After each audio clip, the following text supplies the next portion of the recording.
At kasabay ng araw ng mga puso ang pagsisimula ng Lenten season o Kwaresma sa tradisyon ng Ash Wednesday at live mula sa Baclaran. Nasa frontline ng balitang yan si JC Cosico. JC, ano nang sitwasyon dyan?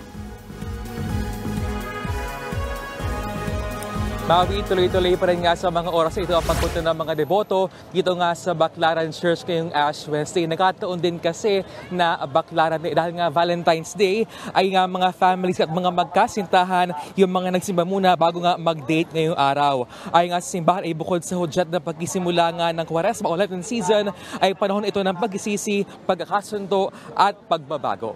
Aking buong report maya-maya lamang sa Frontline sa umaga. Balik sa inyo. Maraming salamat, JC Cosico.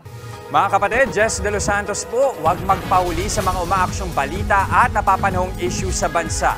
Para sa mas malawak na balitaan, mag-subscribe at mag-follow sa social media pages ng News 5.